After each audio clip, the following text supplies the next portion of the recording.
Now we're going to bring in Jared. Go ahead and unmute there. Is it pronounced Mach? Mauch? Mauch, Jared Mauch. Mach. Okay, I wasn't sure. I didn't get a chance to talk to you before we started. So what you're going to be talking about today is the Detroit Internet Exchange, and now your role on there. And are you a board member, or what's your affiliation with the Detroit Internet Exchange?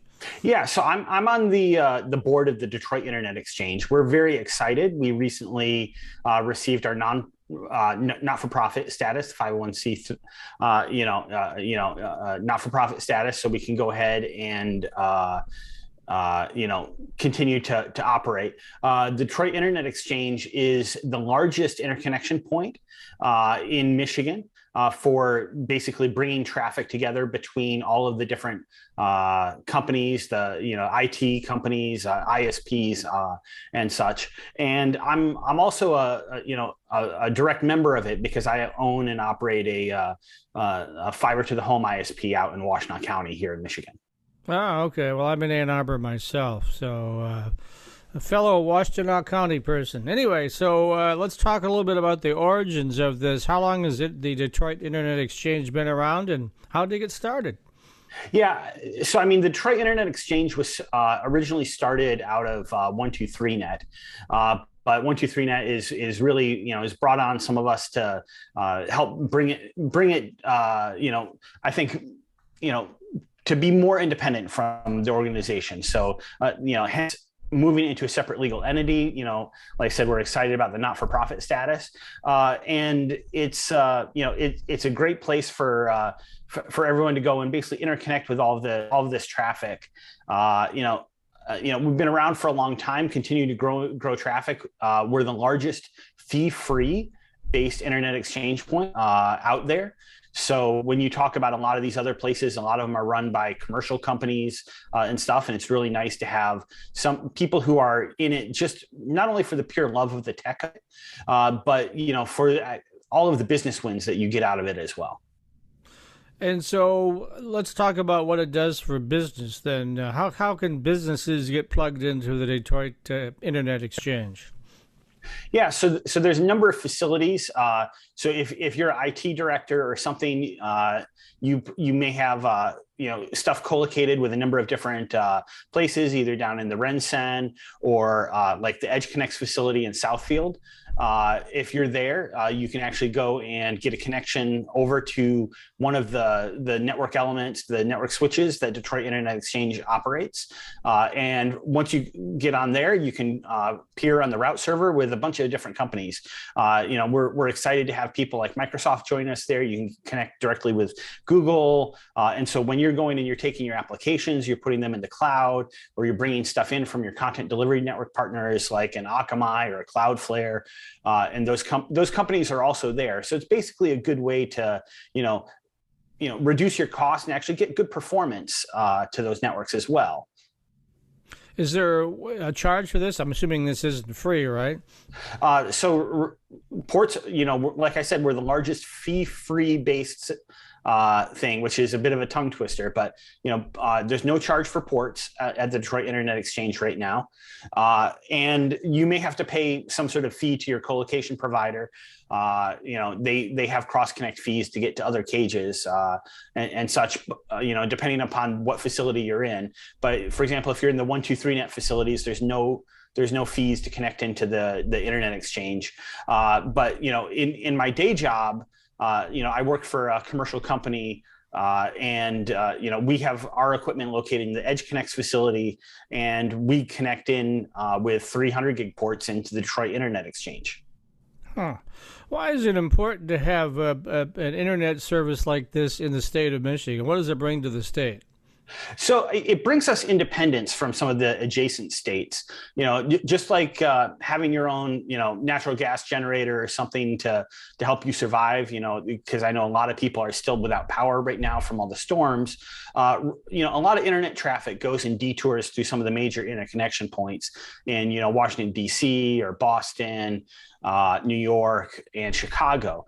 And by doing this, it allows us to interconnect and keep that traffic not only in state, which helps improve the performance, but it also helps reduce the cost because for the people who are interconnecting on there, it's really like taking the local roads, or not having to always fly through Chicago to go between two locations. If you're driving from Ann Arbor to Lansing, you don't want to have to go through Chicago to get to and from. And the way the internet traffic routing works, a lot of times you end up taking these long haul flights or long distance hops through some other big city, and you really nothing against Chicago. I've been there many times, but I like keeping stuff here in Michigan. And if people come and connect here, it helps keep Michigan traffic in Michigan. Maybe I'm wrong, but I thought GM had a direct connection into the backbone somewhere around Warren, so we didn't have to go through Chicago. Am I wrong on that? So I think there's a lot of interesting things about the mythology of how the interconnect is actually built. I mean, there's a lot of dense interconnection up in the Southfield area. Mm-hmm. Warren. Obviously there's stuff there. There's a lot of lines buried in the ground all over. But really, you end up coming back in the U.S. There's really 9 big major interconnection points. And the nearest one to us here is in Chicago. And really, I think the Detroit Internet Exchange is trying to establish itself to be the large regional player. It actually brings in traffic from Ohio as well, from some of the ISP, from the internet companies down there, and brings that traffic up into Michigan because it's actually easier and cheaper for them than going all the way to Chicago. You go shorter distance on the lines, there's less likely to be a fault or a damage or something. You go a long distance, it's more likely that there's going to be a problem. Now, the pandemic has impacted just about everything else these days. How has it impacted what's going on the internet? I mean, I think many of us understand, with the pandemic and what's gone on, there's been a lot of people are doing a lot more activities online. A number of companies came out and said, they saw their overall traffic jump 35% in 1 month at the beginning of the pandemic last year. And we've certainly seen that growth at the Detroit Internet Exchange as well. We've seen continued traffic increase there, especially as, the content delivery networks come online and more ISPs come online there, and going and bringing that traffic online and keeping that local is important. I mean, just the fact that we're doing this Zoom meeting, when I think, a couple of years ago, people wouldn't have been doing as many video meetings, wouldn't have been doing as many of these other types of, online things. Pretty much everybody is attending some sort of Zoom or Microsoft meeting or WebEx or Google Meet or Hangout or something. And when at the Detroit Internet Exchange, we have those companies there. We've got companies like Microsoft there. We've got companies like Google there. And so your traffic can go directly to those, companies, as opposed to going and, taking these long detours to Washington, D.C. or something like that. Yeah. Well, certainly, we do a lot of stories. There's been a lot of research coming out about remote workers, and many of them, 40 to 50%, don't want to go back into maybe occasionally go into the office, but essentially have gotten used to the remote workforce thing. For me, I've been doing this for 20 years, so it's no big deal to me. But everybody else now seems to be joining us. So it's actually going to produce more stress on the internet, as it were, because more and more people will be using more and more bandwidth, right? Yeah, I think, we have these duality of things that happen, as time goes on, a lot of the technology becomes cheaper. So some of the data communication becomes cheaper, but the way that people are using it has continued to evolve. I mean, 2 years ago, we weren't having as many people using the video, and the video is, the live video like this tends to go and use up a lot more bandwidth, for people, especially in the upload. I myself, I have 4 children. And so going and having them at home, while I was already working at home, certainly taxed my internet connections as well, which went and made, it makes it stressful for you and for the families. And, by being able to go and use these tools to go and push this traffic to keep it locally, really is, very incredible. I think in many ways, a lot of us have really struggled through these times, but I think it's exciting times because traffic keeps growing. People are going to keep using the network more. Yeah, absolutely. When Matthew has returned from the hinterlands, speaking of Sorry internet about that. I lost my internet connection. I had to go unplug and plug in my modem/router. So, you should have been plugged into the Detroit Internet Exchange, right, Jared? Oh, that's definitely one way that could help you. okay. So we've been talking about it's nonprofit. It used to be 123 that started that, or it was based out of there. Now it's nonprofit, and things like because of the pandemic, how much more people are using the internet than we were previously, and they're using it for video, which of course is a bandwidth hog. So we got about 4 minutes left. You want to leap into this conversation? I was just curious, what does the Internet Exchange allow us to do here in Detroit that we could not do before? What is the advantage of having a facility like this? I mean, the advantage is you keep local traffic local. And there's a bunch of technical benefits that fall out of that. You get lower latency, so you're not always going through Chicago or DC. You end up with, you get a 100 gig port, to the Internet Exchange, and that's a lot of bandwidth to go and for your business to be able to go and offload. And there's just many things, and so you can actually go on the website at DetroitIX.com. And go and see like the traffic graphs, and you can see how much the traffic has continued to increase through all of this. And that is all traffic that's now no longer going through Chicago, going through Ashburn, going to some of these other facilities. It's staying in the state of Michigan. All right. So basically, the internet is a collection of various, company pipes, right, that are all linked together. So but it still has to go someplace, and it can go a long ways if you don't have something like this, right? Yeah. You can end up going a long ways around the world to get to some of your to some of the other endpoints. And so this, I think, is this is a great case for we're keeping we're doing all of this work here in Michigan.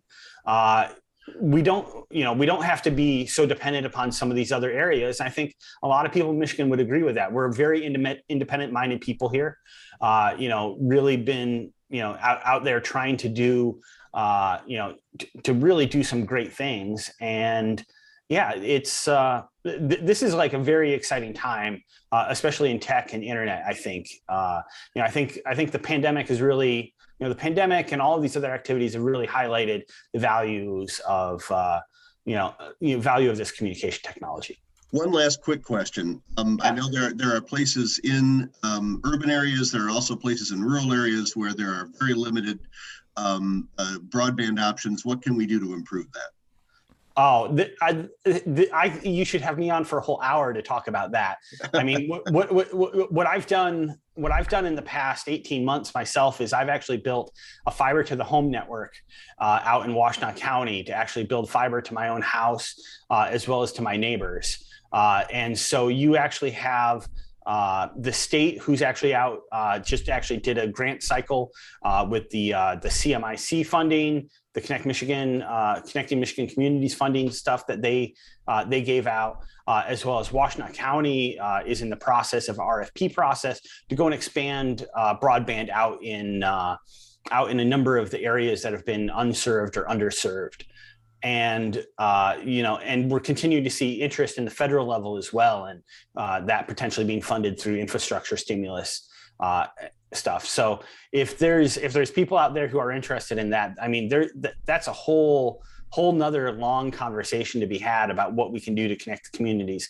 I was just out at the Lima Township Hall this morning, actually talking with folks there about what actually can be done to go and improve the connectivity in their community. So I think there's a lot of stuff that can be done.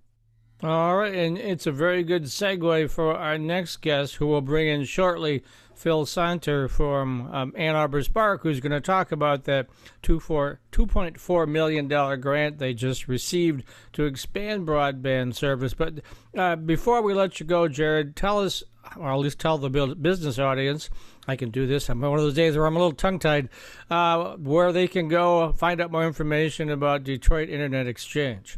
Yeah, I mean, you can just go online, go to DetroitIX.com, and you can go and find out information about, who the members are there, what the existing businesses are, see the traffic statistics, and reach out to us and, see what we can do to kind of help maybe save you some money and keep this Michigan traffic in Michigan, as opposed to going out, going long distance out into some of the other states, and get you a good high performance connection.